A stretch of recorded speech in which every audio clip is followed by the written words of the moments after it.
Aleluia.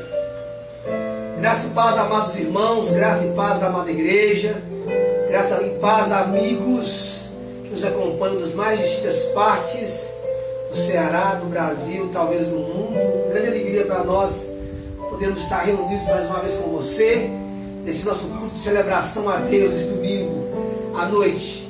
Quero convidar você a abrir a sua Bíblia no Salmo de número 126. Eu ensino o texto do Salmo de número 126.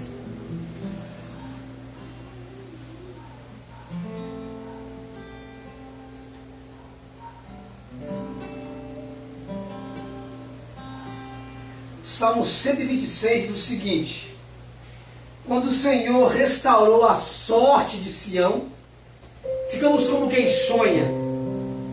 Então nossa boca se encheu de riso e a nossa língua de júbilo. Então entre as nações se dizia: grandes coisas o Senhor tem feito por eles. Com efeito, grandes coisas fez o Senhor por nós, por isso estamos alegres. Amém? Glória a Deus. Nós somos um povo que caminha firmado nas grandezas dos feitos e dos atos do Senhor. A nossa vida não é tomada por tristeza e angústia, porque nós somos constantemente alegrados pelos grandes feitos de Deus em nossas vidas. Nós somos um povo de fé e um povo da fé, e assim nós continuaremos caminhando dia após dia para a glória daquele que nos amou, para a glória daquele que nos chamou, para a glória daquele que nos fez filhos amados e eternos seus. Vamos orar ao Senhor. dando início a esse nosso encontro de celebração, a esse nosso encontro de adoração nessa noite de domingo. Pai, nós chegamos a Ti nessa noite, por meio de Jesus Cristo, aquele que rasgou o véu, aquele que nos deu acesso direto à presença do Senhor. É no nome desse Jesus Cristo que nós chegamos ao Senhor nesta noite, ó Deus. Ele abriu o caminho, Ele nos levou até o Senhor. E nós queremos mais uma vez darmos graças ao Senhor pelos Teus feitos eternos e pelos feitos do Senhor em nossas vidas, ó Deus. Às vezes ficamos afadigados, às vezes ficamos preocupados, às vezes ficamos, Pai, temerosos, mas quando nos lembramos do Senhor, quando nos lembramos da Sua graça, quando somos alcançados manhã após manhã pela Sua misericórdia, todo o nosso ser é renovado, ó Deus. Toda a nossa mente é renovada porque o Senhor é. Abençoa-nos mais uma vez nessa noite, ó Deus. E receba esse nosso humilde encontro nessa noite com uma oferta de gratidão e reconhecimento a toda a Sua bondade, Pai. Nós te louvamos em nome de Jesus. Amém e amém. Vamos cantar ao Senhor nessa noite, declarando que nós ergueremos as nossas mãos a Ele com uma atitude de reconhecimento pela Sua bondade. Declararemos que Ele é santo e clamaremos ao nosso Deus para que Ele de fato intervenha em nossas vidas e intervenha em nossos dias. Vamos cantar ao erguermos as mãos.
nosso Deus. Vamos cantar ainda que aqueles que confiam no Senhor, aqueles que dependem de Deus, aqueles que estão constantemente firmados em Deus e em sua presença, são os bem-aventurados, são mais do que felizes. Vamos cantar essa verdade nessa noite.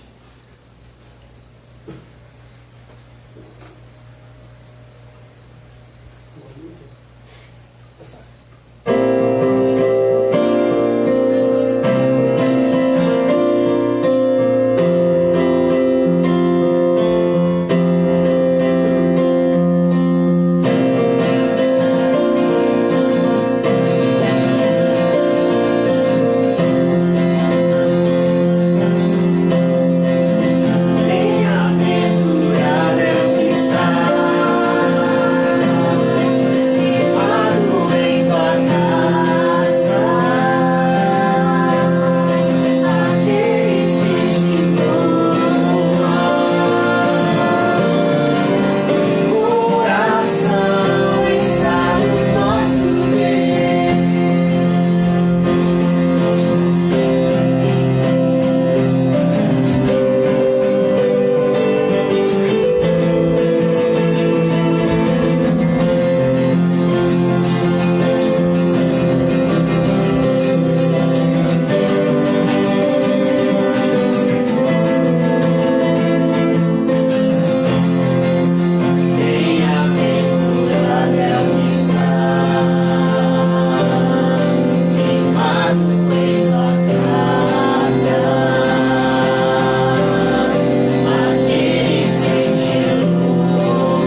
Vamos cantar ainda, antes de meditarmos na palavra do Senhor, que Ele mesmo é a cura para todas as enfermidades, sejam elas de nossa alma, seja ela daquilo que tem se espalhado por esse mundo. O Senhor de fato é a cura para todas as mazelas e situações existentes neste mundo. Vamos cantar, creio que Tu és a cura.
e assim nós perseveraremos em o nome de Jesus. Amém e amém.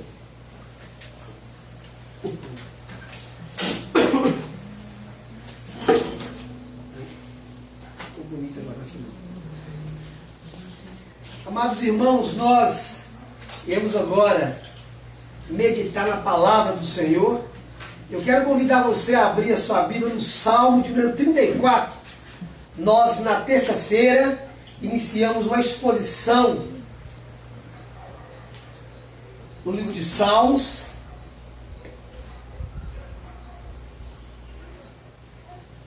Nós vamos dar continuidade hoje, a partir do verso de número 4. Nós começamos na terça-feira uma exposição no Salmo de número 34. Nós iremos agora dar continuidade ao estudo desse salmo, logicamente com aplicações profundas, com aplicações verdadeiras.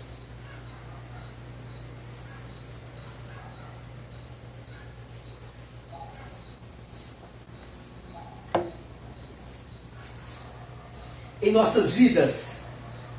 O mesmo título da semana passada, é o mesmo título e o mesmo tema que nós iremos continuar hoje, a parte 2, disposições espirituais e o agir de Deus em nossa vida, parte 2. Semana passada, nós falamos sobre a primeira parte dessas disposições espirituais, que eu disse que são exercícios, espirituais. Logicamente, todos os exercícios espirituais têm uma resposta da parte de Deus. Na última terça-feira, então, nós vimos quais atitudes nós devemos tomar, dando ações de graças a Deus, dando ações de graça pelo agir, pela manifestação do poder e da graça e da misericórdia de Deus em nossas vidas, diante de situações dificultosas e diante das mais distintas e diversas tribulações. Nós ouvimos então e aprendemos na terça-feira que nós, como servos de Deus, como aqueles que receberam e recebem constantemente o livramento de Deus, nós jamais abandonaremos o louvor, nós sempre encontraremos alegria e prazer diariamente em Deus, e nós somos convidados, e assim nós faremos, ao engrandecer diariamente, constantemente, de forma rotineira, o nome do Senhor, através de nossas vidas, sempre e sempre. Hoje, na sequência da exposição, na sequência do estudo desse salmo, nós veremos então a continuidade das disposições espirituais do salmista, o que o salmista fez para se aproximar de Deus, o que o salmista fez para continuar diante do Senhor. E desta vez, além de analisarmos e vermos quais são as disposições, as práticas espirituais do salmista, nós também analisaremos as respostas imediatas que Deus deu para ele, as respostas imediatas às suas disposições espirituais. Nós vamos ver que todas as ações que o salmista tomava, de forma imediata, de forma rápida, o Senhor dava uma resposta e o Senhor agia em direção às ações e às disposições espirituais daquele salmista. Logicamente que nós seremos convidados a imitarmos as atitudes do salmista. Logicamente que nós seremos convidados pela palavra de Deus a olharmos o que o salmista fez e também nós, todos os dias da nossa vida, tomarmos essas disposições espirituais e também fazemos isso com atitudes de alguém que de fato deseja estar próximo e perto do Senhor. Vamos falar hoje sobre os efeitos na vida daquelas pessoas que se aproximam de Deus e que vivem logicamente perto de Deus. Amém? Espero que a palavra de Deus abençoe a sua vida. Espero que a palavra de Deus de fato lhe encoraje e lhe faça caminhar vitoriosamente por toda a sua vida. A primeira verdade que nós encontramos aqui no Salmo de número 34, nós iremos ler do verso 4 até o verso de número 7. Salmo 34, do verso 4 até o verso 6. Você está com a sua Bíblia aí? Salmo 34, do verso 4 ao verso 6, diz o seguinte: busquei o Senhor, e Ele me acolheu, livrou-me de todos os meus temores. Contemplai-o, e serei iluminados, e o vosso rosto jamais sofrerá vexame. Clamou este aflito, e o Senhor o ouviu, e o livrou de todas as suas tribulações. Amém e amém. A primeira coisa, amados irmãos, que nós encontramos nessa verdade da palavra de Deus nessa noite, é de que quem busca a Deus jamais viverá temeroso. Repetindo, quem busca a Deus jamais viverá temeroso. É essa verdade que o salmista diz no verso de número 4. Ele diz: olha, eu busquei ao Senhor. Eu busquei ao Senhor, e enquanto eu buscava o Senhor, Ele me acolheu. Uma outra versão, no lugar de acolheu, disse: Ele me ouviu, e Ele me deu os seus ouvidos. E dessa forma, então, eu fui livre de todos os meus temores. Eu fui livre de todos os meus medos. Amados irmãos, esse versículo nos deixa algumas verdades claras que nós precisamos extrair do texto e aplicar em nossas vidas.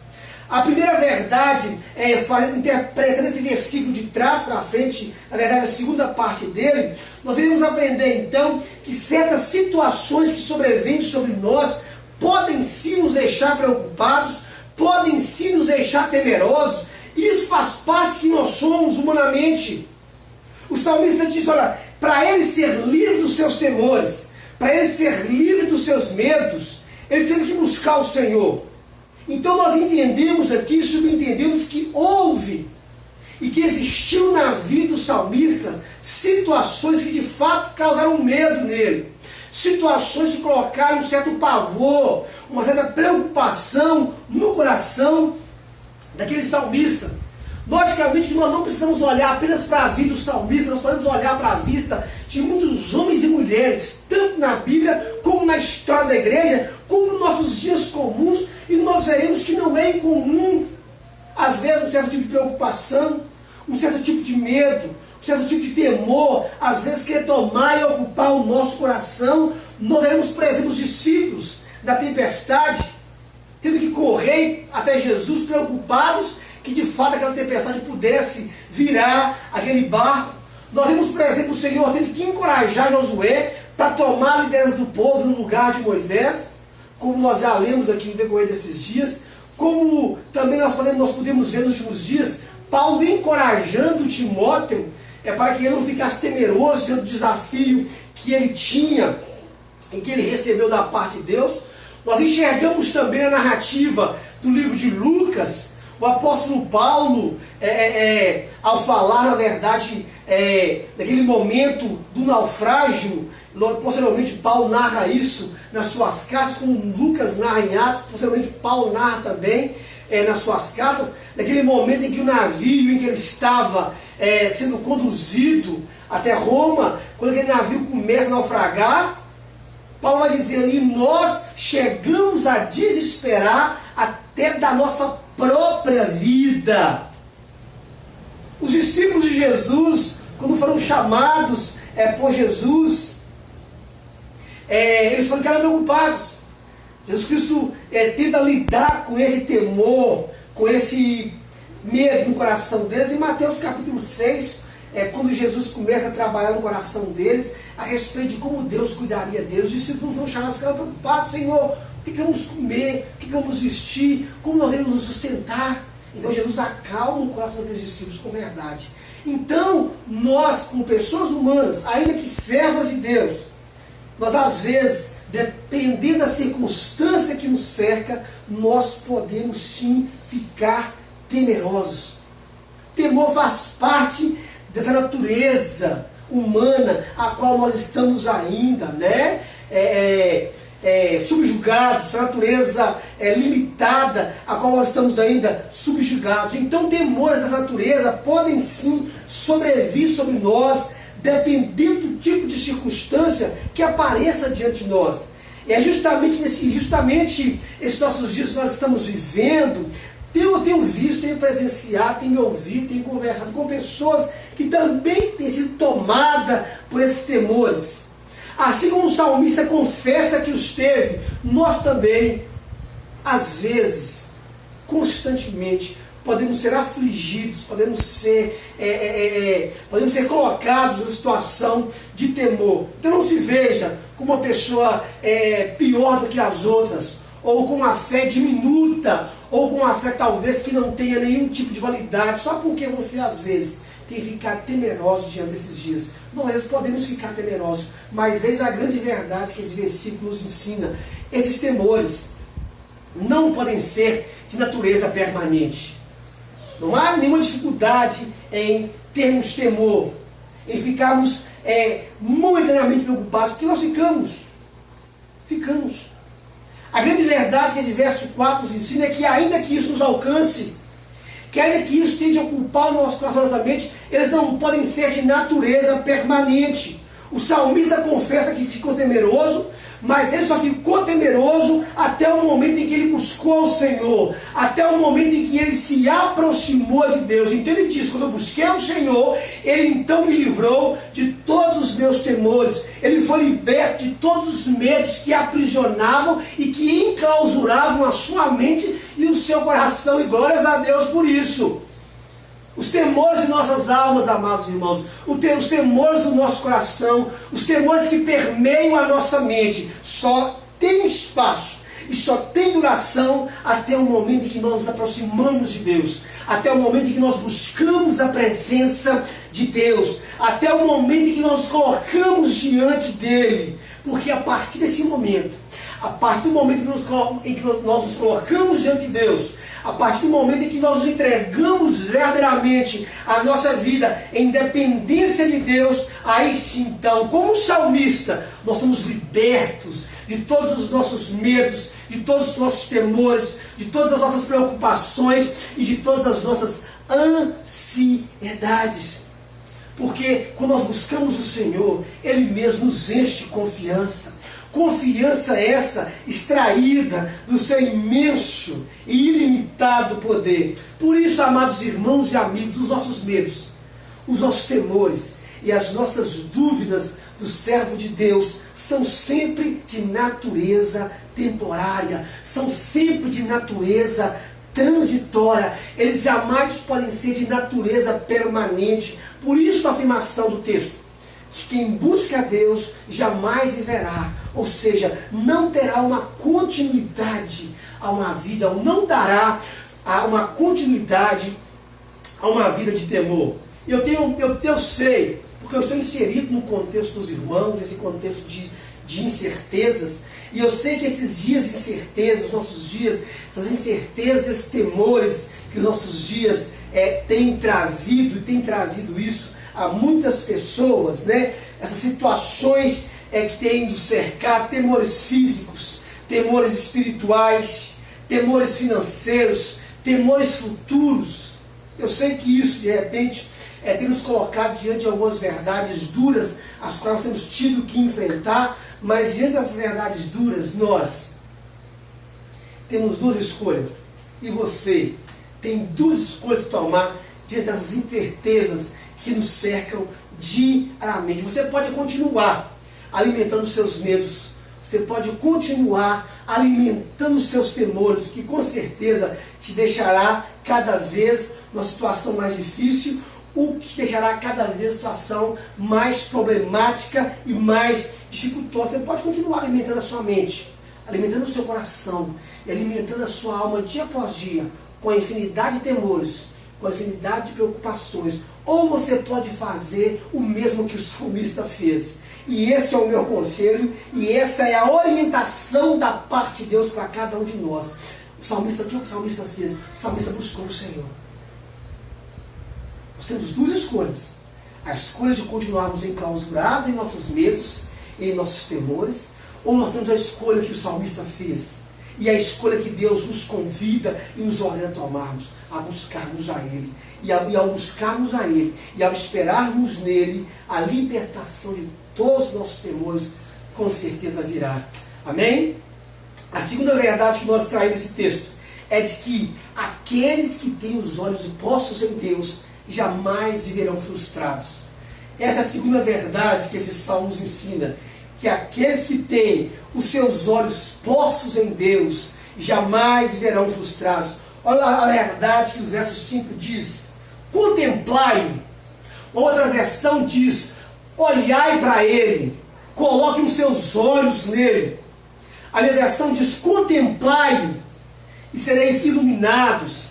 Uma outra versão diz: olhai para ele e vocês ficarão radiantes, e o vosso rosto jamais sofrerá vexame. Uma outra versão diz: e vocês jamais serão frustrados, e vocês jamais serão decepcionados. Amados irmãos, essa é a verdade que encontramos nesse versículo, de que aqueles que colocaram seus olhos em Deus jamais viverão frustrados, decepcionados, envergonhados. Amigos e irmãos, nós perdemos tanto quando nós tiramos os nossos olhos de Deus, quando nós tiramos os nossos olhos de Cristo e quando nós colocamos os nossos olhos em outras coisas. Como nós perdemos? Eu quero citar, por exemplo, aqui o episódio em que o apóstolo Pedro perdeu a grande oportunidade de ter uma caminhada firme até Jesus, quando ele começou a andar sobre as águas, e ele então tira os seus olhos de Jesus. Ele tira os olhos da presença e do ser glorioso de Jesus. E nos diz o texto que ele começa a olhar as ondas, e ele começa a olhar o mar bravio, e então ele começa a afundar.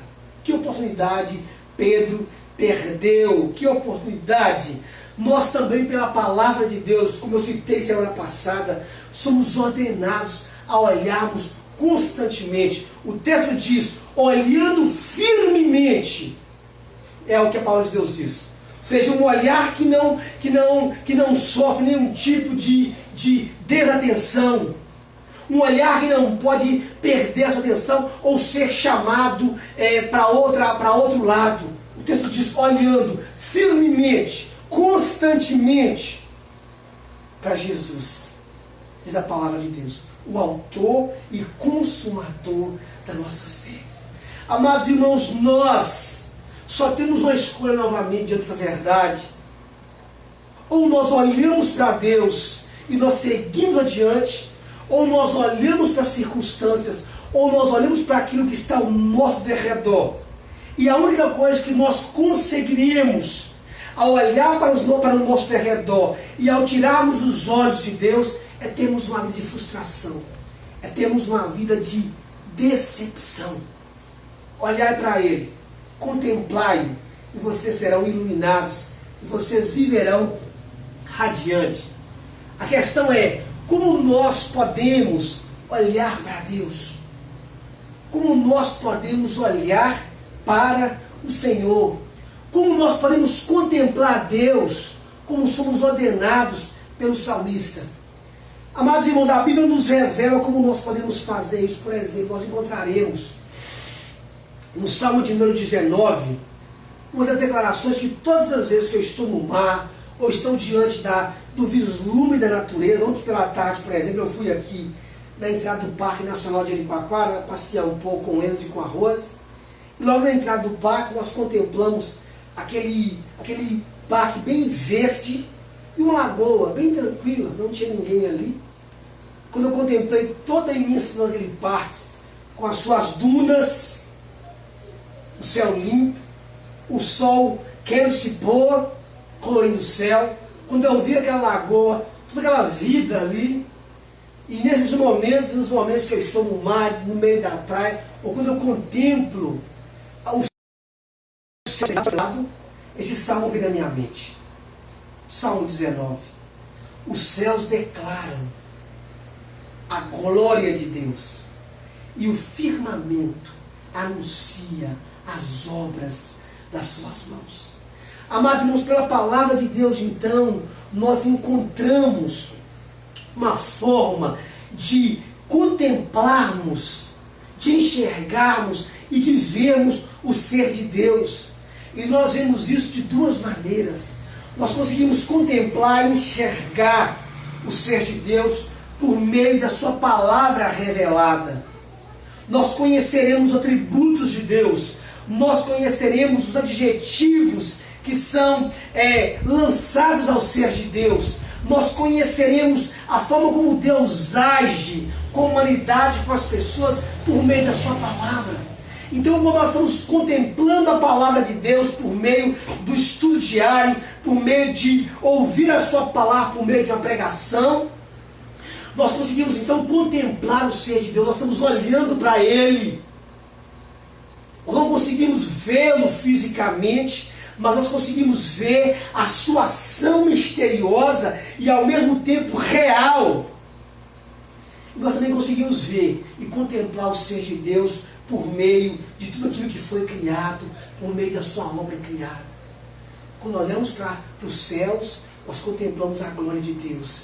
E quando nós olhamos para o firmamento, nós vemos as obras das suas mãos.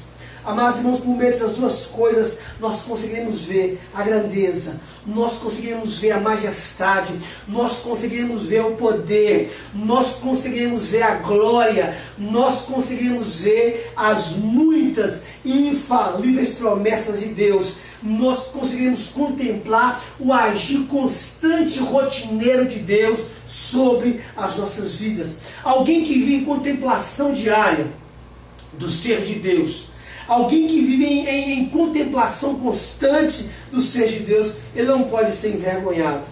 Ele jamais viverá frustrado, ele jamais experimentará a decepção deste mundo. Sabe por quê? Porque ele sabe claramente o que resultará dessa contemplação diária. Quem tem o hábito de contemplar Deus, quem tem o hábito de observar as ações de Deus, quem tem o hábito de constantemente meditar na grandeza de Deus, essa pessoa tem o seu coração cheio de segurança. É isso que nós recebemos quando contemplamos a Deus. É isso que nós recebemos quando nós estamos constantemente olhando para o ser de Deus. Dessa contemplação diária virá segurança. Dessa contemplação diária virá certeza. Dessa contemplação diária virá esperança. Não frustração, não decepção. As pessoas, amados irmãos, estão colocando os seus olhos, como eu disse essa semana, por meio das minhas redes sociais, as pessoas estão colocando os seus olhos nos lugares errados e nas pessoas erradas.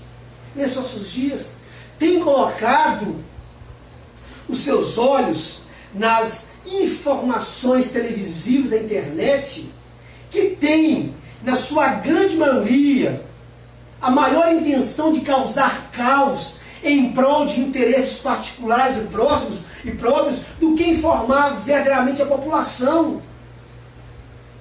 Temos visto isso nas mais distintas mídias sociais. Logicamente que não cabe aqui generalização, mas temos percebido que não tem havido, na verdade, interesse de informar o que está acontecendo, mas gerar no meu coração, no seu coração, um caos absurdo e absoluto.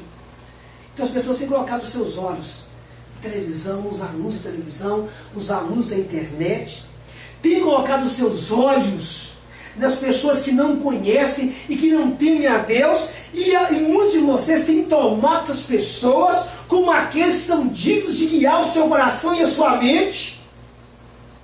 E depois algumas pessoas perguntam para si mesmas por que elas têm andado desanimadas, por que elas têm andado decepcionadas e por que elas têm andado frustradas. Olha, porque elas têm posto os seus olhos no lugar errado. O salmista diz: contemplai-o, olhai para ele, e vocês então viverão radiantes, e vocês então serão iluminados, e o vosso rosto jamais verá vergonha, e o vosso rosto jamais sofrerá decepção ou frustração. Então, a minha orientação a você nessa noite, pela palavra de Deus, é: olhe todos os dias para Deus e bem menos para as outras coisas que eu acabei de dizer. Eu tenho a plena certeza, e eu digo isso sem querer ser juiz pela sua vida. Ao longo dessa quarentena, você com certeza não passou nem um dia sem olhar as redes sociais. Você com certeza está assistindo todos os noticiários, pesquisando um monte de site. Mas eu tenho a plena certeza que, infelizmente, alguns de vocês, ao longo desses mais de 30 dias de quarentena, não abriram a Bíblia nenhuma vez ainda. A Bíblia de vocês está encostadas num canto. E logicamente nós saberemos quem irá ganhar. Talvez alguns de vocês até hoje, seja pela janela, aqueles que estão presos dentro de casa, ou alguns estão andando na rua, não conseguiram contemplar a grandeza e o ser de Deus. Olhai para Ele e sereis iluminados, diz o texto. O salmista diz que aquele que contempla, aquele que olha para Deus ficará radiante. Amados irmãos, a nossa disposição diária, a sua disposição diária nesses nossos dias vai deixar bem claro aonde os seus olhos têm sido postos, para onde você está olhando, aonde os seus olhos estão fitos e fixos. A sua atitude interna, ou seja, a forma como você tem encarado esses nossos dias, mostrará aonde os seus olhos têm estado postos. E tomara, espero eu, em Deus, que os seus olhos tenham sido postos e sejam sido postos em Deus. Se nós de fato estivermos fazendo isso, nós viveremos radiantes, iluminados e jamais seremos frustrados ou decepcionados. Amém? A terceira e última verdade dessa noite se encontra no verso número 6. Leia comigo o verso 6 do Salmo 34. Clamou este aflito. Aleluia. Clamou este aflito e o Senhor o ouviu. Você não precisa de outra justificativa.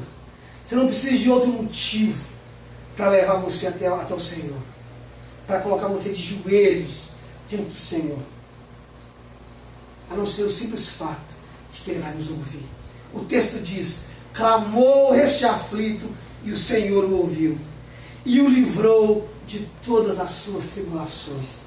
A terceira e última verdade que nós encontramos nessa nossa exposição no Salmo 34 é de que clamar a Deus é a única saída eficaz em dias de tribulação e angústia. Repetindo, clamar a Deus é a única saída eficaz em dias de angústia.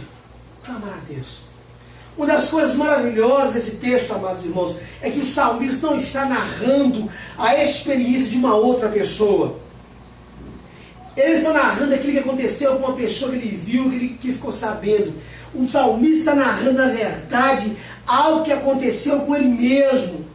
Ele não está testemunhando daquilo que Deus fez na vida de outra pessoa, mas ele está testemunhando daquilo que Deus fez na sua própria vida. Logicamente que não há nenhum problema em nós contarmos aquilo que Deus fez na vida de outro, contarmos que Deus trabalhou e operou na vida do outro. Não há nenhum problema nisso, mas o salmista está testemunhando daquilo que os seus próprios olhos viram, daquilo que a sua própria alma reexperimentou, quando ele diz: clamou este aflito e o Senhor o ouviu e o livrou de todos os seus temores. Ele está falando dele mesmo.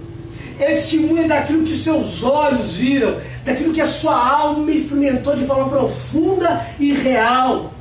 O salmista nos diz que ele, quando estava experimentando e quando ele, num momento de grande aflição, clama a Deus, Deus o ouve. E Deus não apenas o ouve, Deus agiu de forma a livrá-lo de tudo aquilo que o angustiava, de tudo aquilo que o afligia, de tudo aquilo que lhe causava temores, logicamente, de todas as suas tribulações.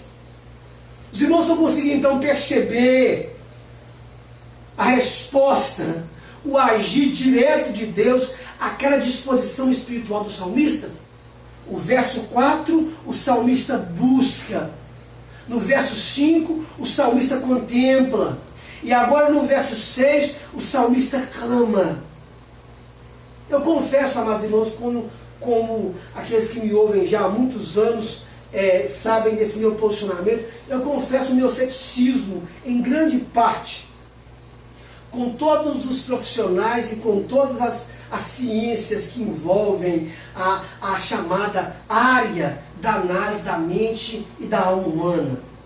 São as chamadas terapias, são as chamadas psicologias, são as chamadas psicanálises da vida por aí. Eu tenho um grande ceticismo a respeito dessas ciências. Tenho um grande ceticismo, porque eu sei do engodo que muitas dessas ciências são. Elas, na verdade, oferecem um remédio que pouco pode ou nada pode para tratar a alma humana. Pouco pode ou nada pode para tratar uma doença terrível. Uma doença que está enclausurada na alma das pessoas. Doenças essas, muitas vezes, fruto do pecado. No caso do texto, não. As tribulações do salmista não eram frutos do pecado, mas há muitas tribulações que são frutos de pecado. Há muitos sofrimentos, há muitas angústias que são frutos de pecado. Muitas dessas situações são, na verdade, fruto de pecado escondido e alimentado e não abandonado. E agora, essas pessoas querem lidar com isso, com o chamado sentimento de culpa. O salmista nos deixa claro qual foi a sua única e qual foi a eficaz saída quando ele estava aflito. Ele disse, olha, clamou este aflito. Em tempos de aflição, amados irmãos, nós temos sim uma infinidade de saídas, mas eficaz só existe uma. O mundo, as ciências, nos oferecem uma infinidade de saídas, mas a única e eficaz, e é essa que nós precisamos recorrer, e é a essa que nós precisamos, e é para essa que nós precisamos nos atentar. O salmista diz qual foi a única saída eficaz quando ele estava aflito, quando ele estava angustiado, quando ele estava atribulado. Ele diz, eu clamei ao Senhor. Eu clamei ao Senhor. Amados irmãos, ouçam essas minhas últimas verdades nessa noite. Histórias de nações inteiras, história de nações inteiras foram mudadas como resposta a um clamor verdadeiro de Deus ao seu povo. Vidas e histórias foram transformadas como resposta de Deus a um clamor. Nesses nossos dias, amados irmãos, nós não precisamos saber, preste muita atenção nas minhas palavras, nós não precisamos saber o que os políticos têm para nos dizer e para nos oferecer. Eles não têm a solução, como eu tenho repetido isso verdadeiramente. E se você tem esperado dele ou neles a solução para todos os nossos dias confusos, você ficará profundamente frustrado. De vez em quando eu leio o comentário de crentes na página de alguns políticos. Eu tive o desprazer de ver gente, olha, fulano de tal, não salve. Eu li isso, muitas pessoas colocando isso nas mais distintas páginas de políticos, de governador, de deputado, de presidente. Não salve, que loucura é essa? Que loucura! A solução, amados irmãos, não estamos políticos, eles não têm nada para nos dizer, eles não têm a solução. E nem mesmo os famosos e atuais especialistas. Essa praga, amados irmãos, só cessará quando Deus assim ordenar. E é justamente aqui que entra o papel da igreja, que nesses dias, e por muitos nossos governantes, foi taxada como um item não essencial à manutenção da vida humana. As igrejas no Brasil inteiro e no mundo inteiro foram taxadas, e por isso estão fechadas, pelo menos o templo, na verdade, porque a igreja de Jesus está mais viva do que nunca. Como diz o apóstolo Pedro, o apóstolo Paulo, aliás, né? A palavra de Deus não está aprisionada, e glórias a Deus por isso. A palavra de Deus está aprisionada. Os nossos templos estão fechados, mas a igreja continua viva, caminhando triunfante e poderosamente. Mas foi taxada como um item não essencial à sobrevivência humana. E é justamente aqui que nós entramos.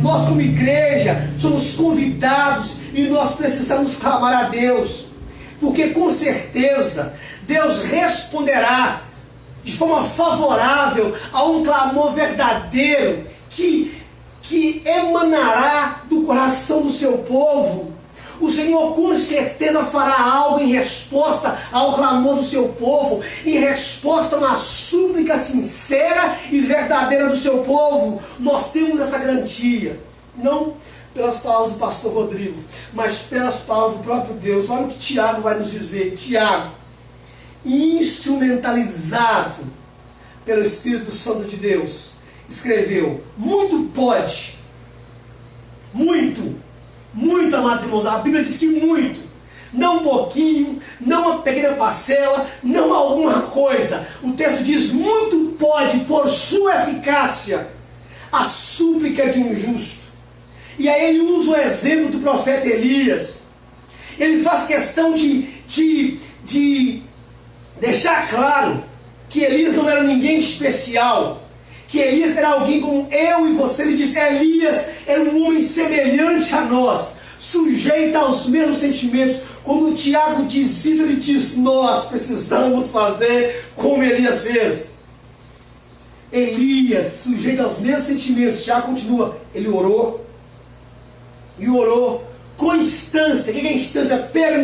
Permanentemente, consequentemente, em sequência. Ele orou para que não chovesse sobre a terra. Para que não chovesse sobre a terra. E por 3 anos e 6 meses não choveu. Amados irmãos, nós muitas vezes, nossas igrejas, estivemos orando para que Deus fizesse alguma coisa. Só que nós nunca vamos conseguir saber como é que Deus irá fazer as coisas. Nós oramos: Senhor, faça alguma coisa. Mostre a este mundo a realidade do seu poder. Faça alguma coisa. Amados irmãos, Deus está fazendo. A grande questão é: de que forma Deus está fazendo? Elias orou para que não chovesse, e não chovesse. E aí Tiago continua dizendo: e ele orou de novo. E o céu deu chuva, e a terra fez germinar a semente. Ouçam-me nessa noite, queridos irmãos. O Deus que fecha o céu por 3 anos e meio é o mesmo Deus que envia pestes e pragas. É o mesmo Deus. Se você não acredita nisso, você precisa ler e reler a sua Bíblia de novo. O mesmo Deus que fecha o céu e não permite que ele chova por 3 anos e meio é o mesmo Deus que envia pestes e pragas. Mas em contrapartida, nós também cremos e temos um Deus que, o mesmo Deus que envia a chuva e que faz a terra germinar, é o mesmo Deus que faz cessar a praga e que faz cessar as pestes e pode sim nos devolver a tranquilidade da normalidade dos dias de outrora. Tudo isso como resposta ao clamor do seu povo. Amados irmãos e amigos, nós não temos um outro caminho, nós não temos uma outra saída, nós não temos uma outra opção, nós não temos um outro a quem recorrer a não ser o Senhor nosso Deus. E eu concluo dizendo: eis aqui 3 ações que devem ser tomadas por nós em caráter de urgência. Eis aqui 3 ações que precisam ser tomadas em caráter de urgência. Eu e você, como igreja de Jesus Cristo, eu e você, como povo de Deus, nós precisamos buscar a Deus. Nós precisamos contemplar o ser de Deus. E nós precisamos clamar a Deus, clamar ao Senhor. E com certeza as respostas, mediante a essas nossas disposições espirituais, virão da parte de Deus. O salmista experimentou isso.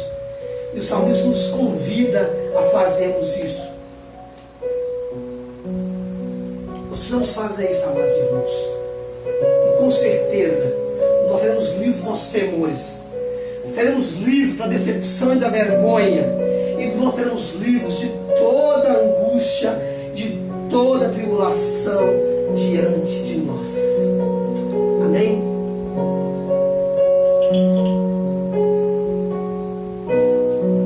Há uma canção que nós costumamos cantar aqui na igreja.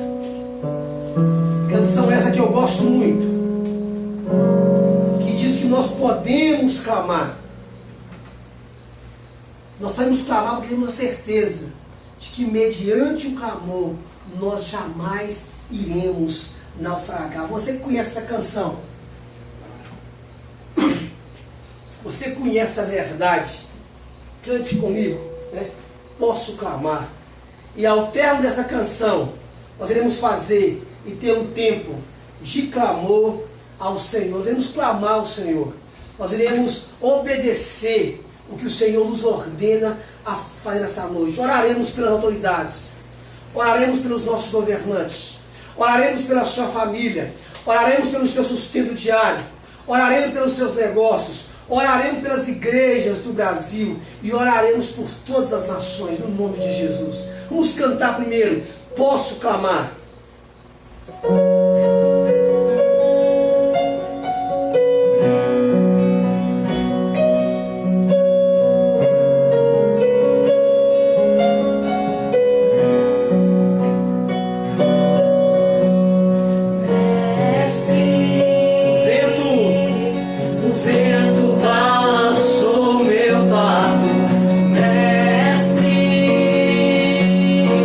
Estou à beira de um naufrágio.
estamos aqui nessa noite, ó Deus, uma atitude de obediência à Tua palavra, Deus. Uma atitude de obediência à Tua ordem para nós nessa noite. E a ordem do Senhor para nós nessa noite é que nós precisaremos buscar o Senhor, contemplar o Senhor, Deus, e clamar ao Senhor, Deus. Pai, nós não temos uma outra fonte de segurança, Pai. Nós não temos uma outra fonte de esperança. Nós não podemos confiar em ninguém a não ser no Senhor e na Sua santa palavra. E é nessa noite, ó Pai, fundamentado sobre a confiança que nós temos no Senhor, é que clamamos ao Senhor, ó Deus. Eu clamo ao Senhor, meu Pai, pelos nossos governantes, ó Deus. Não permita, ó Deus, que outra coisa, a não ser o cuidado realmente com o povo do Senhor e com o povo de uma forma geral, ó Deus, motive o coração deles, ó Deus. Livra a nossa nação da corrupção, ó Deus. Livra a nossa nação, meu Pai, dos interesses próprios e particulares, em detrimento, ó Deus, das necessidades do povo, principalmente dos pobres, ó Deus. Principalmente dos necessitados, ó Deus. Ora ao Senhor pelos nossos vereadores, pelos nossos prefeitos, ó Deus, deputados estaduais, pelo nosso governador, pelos deputados federais, ó Deus, pelos nossos senadores, pelo nosso vice-presidente e pelo presidente da República, ó Deus. O Senhor tem o coração de todos eles em Tuas mãos, ó Deus. Eles podem muito bem ser dirigidos, meu Pai, de forma muito fácil, pela ordem do Senhor, Deus, pelo decreto absoluto do Senhor, Deus. Por isso, mova o coração, a mente e a intenção dos nossos governantes, para que eles façam aquilo, meu Pai, que é do agrado do Senhor, meu Pai. Eu quero orar pelas famílias dos irmãos, ó Pai, que nos acompanham nessa noite. Pai, no nome de Jesus, ajude aqueles que estão precisando ser ajudados, ó Deus. E nos use também para ajudar aqueles que necessitam, ó Deus. Pai, não permita que os seus filhos padeçam necessidades básicas, ó Deus, mas pelo contrário, mova-nos enquanto igreja, enquanto povo do Senhor, para que em unidade possamos ser amando o Senhor nesse tempo de necessidade, ó Deus. Nos mova, Pai, nos mova. Aí os teus servos, ó Pai, nesses dias de privações financeiras, privações básicas, meu Pai. Deus, eu oro pela tua igreja, pelo teu povo, que assim como eu, meu Pai, tem estado com o coração apertado pelo afastamento temporário das nossas reuniões públicas. Ó Deus, rever esse quadro, ó Deus, para que nós possamos novamente, brevemente, desfrutarmos daquela comunhão santa que nós só podemos ter quando estamos em reunião com o teu povo, ó Deus. Nos permita, meu Pai, gozarmos, desfrutarmos daquele encontro santo e celestial que são os cultos ao Senhor, ó Deus. Ajuda a tua igreja nesses dias, meu Pai, de enclausuramento. Encha a tua igreja de ousadia, encha a tua igreja de intrepidez, encha a tua igreja de coragem, ó Deus, para enfrentar os dias maus. Clamo pela nossa nação, ó Deus. Tem misericórdia do Brasil, Pai. O Senhor diz: se ouviria dos céus, perdoaria os nossos pecados, sararia a nossa terra. Pai, tem misericórdia da nossa nação, Deus. A começar por nós mesmos, Deus. Dos altos céus, meu Pai, ouça e reverta, meu Pai, o quadro que eles estão colocando diante de nós. O quadro de caos que está sendo pintado diante de nós. Que o Senhor transforma esse caos, meu Pai, em bonança e em tranquilidade. Esse é o nosso clamor, Deus. Oro e rogo ao Senhor pelo teu povo espalhado pela face da terra, na América do Norte, ó Deus, na Europa, no Oriente Médio, ó Deus, na Ásia e até os confins da terra, meu Pai. Onde quer que haja um filho do Senhor, onde quer que haja alguém temente ao Senhor, que o Senhor possa olhar por ele, ó Deus, e encher-os de graça e de misericórdia. Clamamos ao Senhor, porque sabemos que da parte do Senhor virá o socorro. No nome de Jesus, amém. Posso clamar? Posso clamar, eu acredito.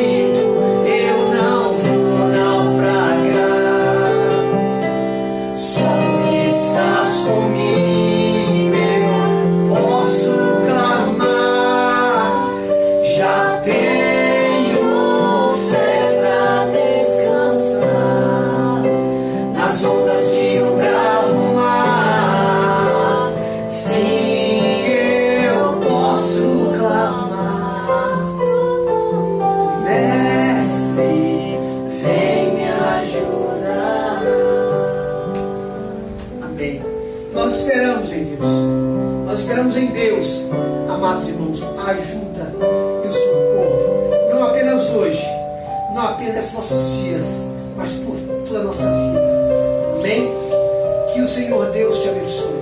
Estamos aguardando nele, estamos esperando nele, estamos confiantes de que Deus sempre fará o melhor para o seu povo e aquilo que trará mais glória ao nome dele.